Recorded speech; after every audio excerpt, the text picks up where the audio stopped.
말씀 창세기 15장 1절에서 11절. 밤하늘에 별을 세서 너에게 줄게.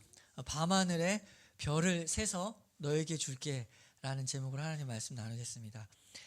14장에서 조카 롯이 전쟁의 포로로 사로잡혀 갔다 라는 그 소식을 듣고 아브라함은 가나안을 침략한 나라들에게 가서 그들을 물리치고 조카 롯과 또 재물을 다시 다 되찾아왔습니다. 아브라함이 전쟁에서 이긴 것은 사실이지만 그의 마음 한편에는 원인을 알 수 없는 두려움이 그에게 있었습니다. 그렇기 때문에 이제 하나님이 그에게 친히 나타나셔서 그에게 다음과 같은 창세기 15장 1절의 말씀을 합니다. 이후에 여호와의 말씀이 환상 중에 아브라함에게 임하여 이르시되 아브라함아 두려워하지 말라. 나는 내 방패요 너의 지극히 큰 상급이니라. 아브라함에게는 전쟁 이후에 패배한 나라들, 물론 지금은 패배했지만 그 나라가 또한 다시 뭉쳐서 보복할 수도 있는 그런 문제가 있었습니다. 지금 떠나온 상황이고 나그네이기 때문에 그 모든 순간이 다 위험했는데 이제는 적들까지 생겨버린 겁니다. 지금이야 어떻게 이기긴 했지만 또 다음번은 장담할 수 없는 것이죠. 그리고 나그네로 가만히만 있어도 불안한데 적들까지 더 생겼으니 이 일을 다 어떻게 하는가. 아브라함의 그 마음을 다 알 수는 없습니다. 그 내용은 나와 있지 않지만 한 가지 분명한 것은 그는 두려워하고 있었다라는 그 사실 때문에 하나님께서 찾아오신 것입니다. 사람이 어떠한 큰 일을 이루고 난 이후에 그 일을 이루면 기쁨과 또한 보람도 있지만 그 마음 또 한켠에는 그 일을 성취한 그 것으로 인해서 이전보다 더 큰 공허함이 찾아오거나 또 염려, 걱정이 생기는 일도 있습니다. 이것을 세상에서는 심리학에서 상승정지 증후군이다라고 해서 상승이 그러니까 올라갈 게 없는 현실, 그러니까 어떤 목표를 이루고 나서 허무나 공허를 느끼는 그러한 감정들이 세상에 있습니다. 그러나 하나님의 자녀가 나의 삶에서 하나님을 향한 믿음이 약해지고 자꾸 이러한 그냥 세상의 생각들, 뭐 상승 증후군이라든지 정지 증후군이라든지 이런 세상의 생각들이 나의 삶을 휘젓게 되면은 그 염려의 소용돌이에 파묻혀서 결국에 그 모든 것들이 다 두려워지기 시작하는 것입니다. 그리고 사실 우리 삶의 현실을 바라보면 우리는 이 땅을 살아가면서 아브라함과 같이 큰 일을 이루지 않더라도 우리에게는 어떤 두려움들이 다 찾아오는 순간들이 있습니다. 그리고 이 두려움이 나를 사로잡는 것 또한 우리가 보게 되는 것이죠. 아무도 우리가 완벽하지 않고 이러한 하나님은 우리의 이러한 모습을 너무나 잘 알고 계시기 때문에 그 아브라함에게 찾아와서 가장 먼저 그에게 두려워하지 말아라, 두려워하지 말아라 라고 말씀하시는 것입니다. 왜 두려워하지 않아도 되느냐? 왜냐하면 바로 하나님이 아브라함 너의 방패다, 너의 방패다 라고 말씀하셨습니다. 아브라함뿐만 아니라 우리는 믿음의 조상인 아브라함 아래에서 그 아브라함의 믿음을 가지고 우리도 살아가기 때문에 하나님 역시 우리에게 있어서 하나님은 우리의 방패이십니다. 이 단어는 아주 간단하지만 강력한 표현입니다. 내가 너의 방패다. 너를 보호하겠다. 그 어떤 불화살이 너에게 쏟아질지라도 그것을 내가 다 막아내겠다. 그러니 염려하지 말아라. 두려워하지도 말아라.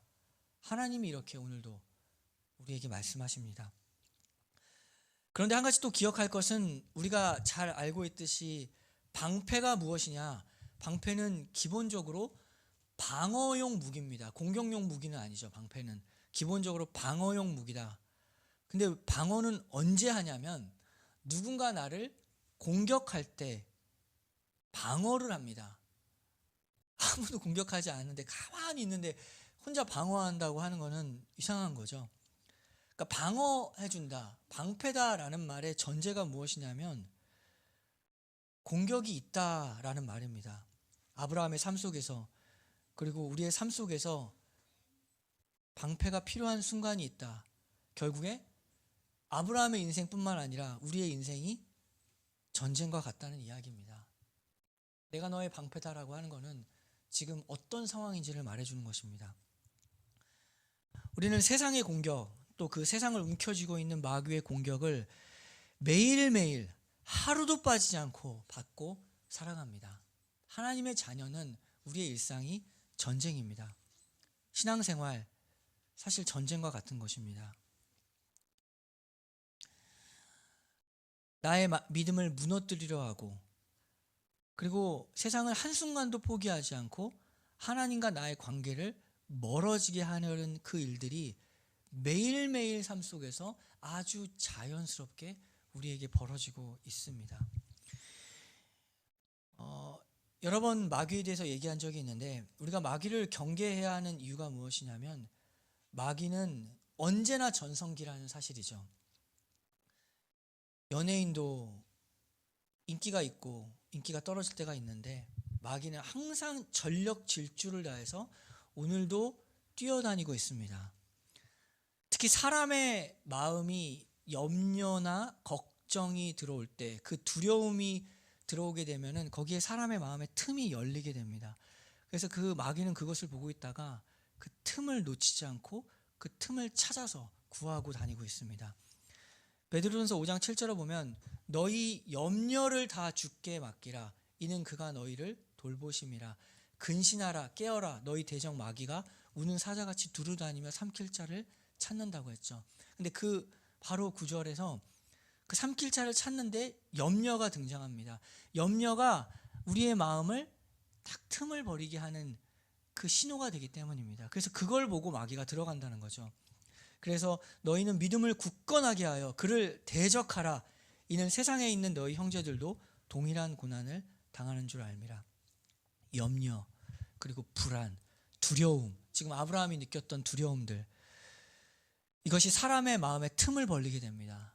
그 틈을 놓치지 않고 마귀가 그 틈을 통해서 사람의 마음을 삼켜버립니다. 지금도 적극적으로 열심히 찾아다니고 있습니다. 우는 사자와 같이. 그래서 하나님의 자녀는 일상에서 벌어지는 마음의 틈새 전쟁이 있습니다. 틈새 전쟁에서 실패하지 않도록 근신하고 깨어있으라. 예수님 믿는 사람이라면 한 사람도 여기서 제외될 수가 없습니다. 그래서 5장 9절에 이렇게 나와 있죠. 이는 세상에 있는 너희 형제들도 동일한 고난을 당하는 줄 알미라. 모두가 다 이 싸움의 전쟁터 속에 살아가고 있다는 사실입니다. 한 사람도 예외가 없습니다. 누구나 예수님 믿는 사람이라면 이 전쟁 속에 우리가 있습니다.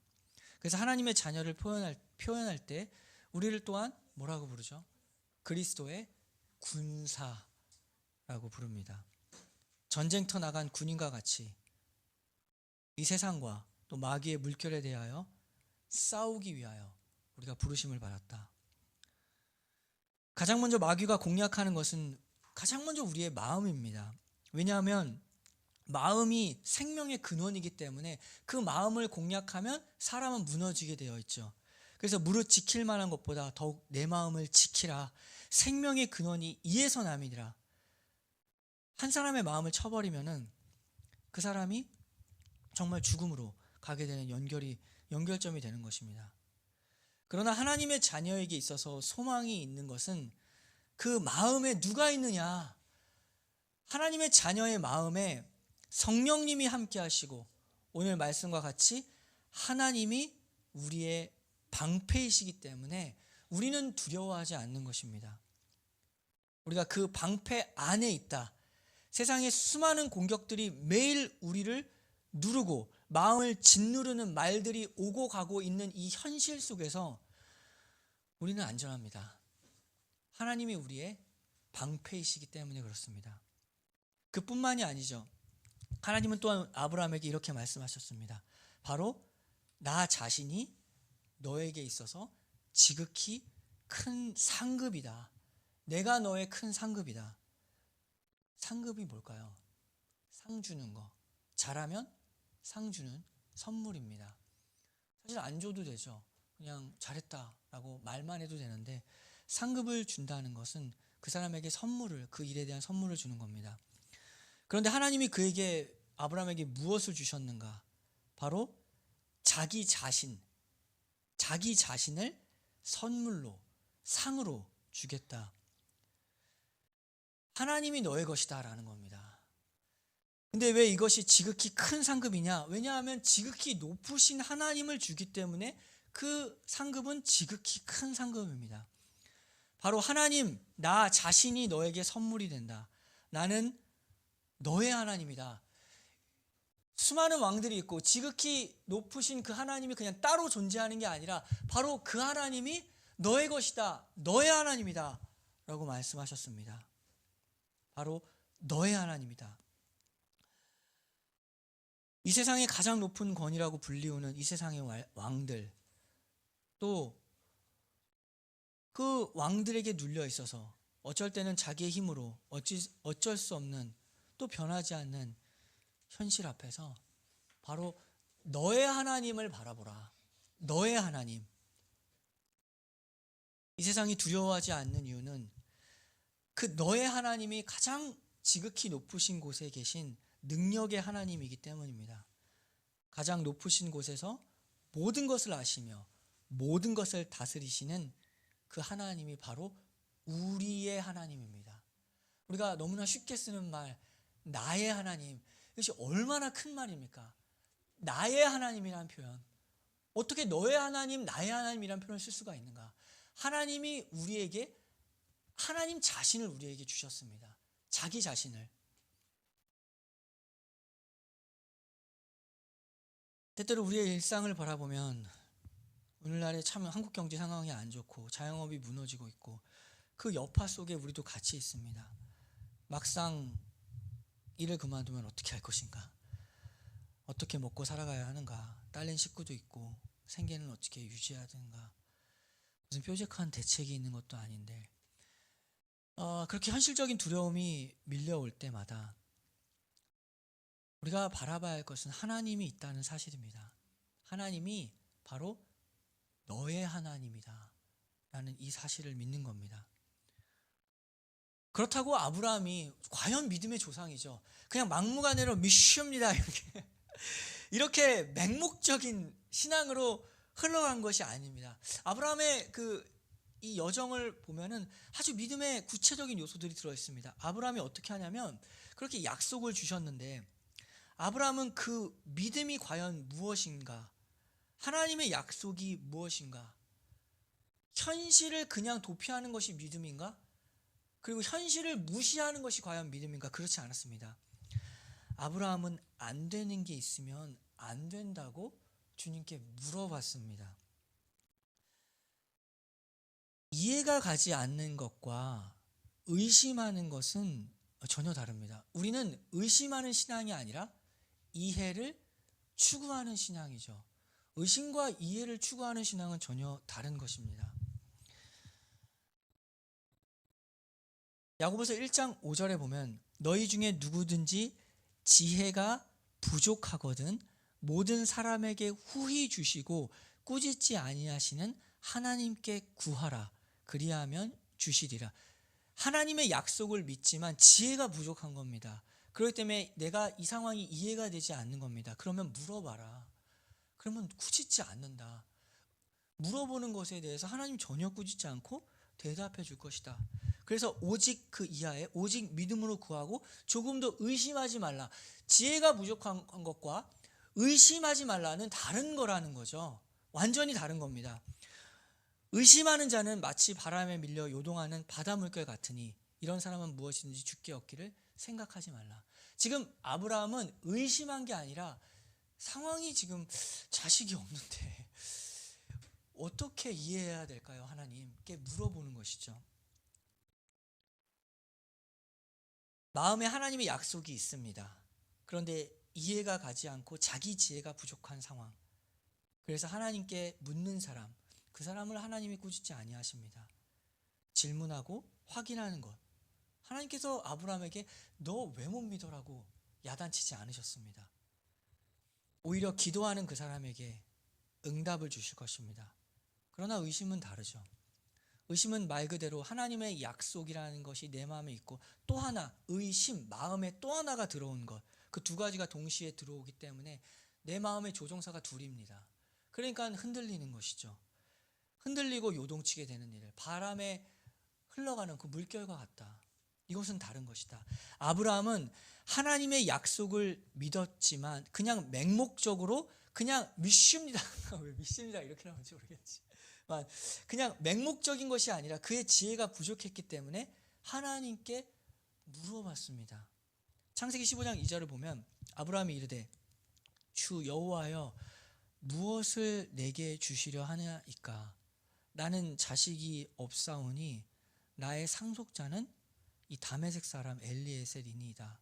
아브라함이 또 이르되 주께서 내게 씨를 주지 아니하셨으니 내 집에서 길린 자가 내 상속자가 될 것이니이다. 하나님의 약속이 있지만 현실은 이런 상황입니다. 씨가 없습니다. 자녀가 없습니다. 하나님 어떻게 생각하십니까? 상속자도 없고 다만 엘리에셀이란 종 하나 있는데 그가 밖에는 나의 상속자가 될 사람이 없습니다. 하나님의 약속을 믿지만 현실은 이런 상황입니다. 그래서 하나님이 이렇게 말씀하십니다. 창세기 15장 4절을 보면 여호와의 말씀이 그에게 임하여 이르시되 그 사람이 내 상속자가 아니라 내 몸에서 날 자가 내 상속자가 되리라 하시고 그를 이끌고 밖으로 나가 이르시되 하늘을 우러러 뭇 별을 셀 수 있나 보라. 또 그에게 이르시되 내 자손이 이와 같으리라. 아브라함 데리고 밖으로 나가서 밤하늘의 별을 세어보라 라고 하셨습니다. 지금 별이 빛나는 밤에 아브라함과 하나님이 이렇게 대화를 나누고 있다는 정경을 한번 생각해 보십시오. 얼마나 따뜻합니까? 하나님이 물어보는 것에 대해서 따뜻하게 대답을 해주십니다. 야단치지 아니하시고 밤하늘의 별을 세어보라. 그래서 그 별만큼 너에게 자식을 줄 것이다. 참 따뜻한 말이죠. 왜 세어보라 라고 하실 거예요? 어차피 셀 수도 없는데. 하나님은 세신다는 거죠. 아브라함 못 셉니다. 그러나 하나님은 우리의 머리카락까지도 세시는 하나님께서 그 큰 별들 못 세겠습니까? 하나님이 세신다. 하나님께 물어봐라. 그 말씀을 통하여 또한 보이는 현실을 통하여 우리에게 확신 주십니다. 세밀하게 응답하시는 하나님이시고 따뜻하게 그 질문에 대하여 응답하시는 하나님이십니다. 물어보라 라고 하시는 것이죠. 하나님께서는 자기 자신을 아브라함에게 다 주셨습니다. 우리에게도 마찬가지죠. 십자가에서 예수 그리스도가 죽으심으로 자기의 몸을 다 주셨습니다. 우리의 죄를 위하여 전부를 주신 그 하나님께서 너의 그 작은 음성에 그 목소리에 응답하지 않겠느냐? 한번 생각해 보라. 우리에게 자꾸만 말씀하시고 또 우리에게 자꾸만 나타나시기를 바라시는 하나님이십니다. 창세기 15장 6절이죠. 아브라함이 여호와를 믿으니 여호와께서 그 일을 그의 의로 여기시고 또 그에게 이르시되 나는 이 땅을 내게 주어 소유를 삼게 하려고 너를 갈대아인의 우르에서 이끌어낸 여호와니라. 너를 책임지겠다는 거죠. 빼왔으니 여기에 가나안 땅을 너에게 주겠다.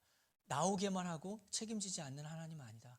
너를 이끌어내고 너를 부르고 이 땅에 그 약속을 이루실 바로 나 하나님이다. 너의 하나님이다 라고 말씀하십니다. 믿음으로 의롭다함을 받은 아브라함, 이제 그 자손에게 언약의 땅을 줄 때까지 그는 기다려야 했습니다. 비록 기다림은 있을지라도 이 약속이 반드시 이루어진다. 너의 하나님이다. 이것을 우리가 성경을 통해서 우리는 확인을 했죠.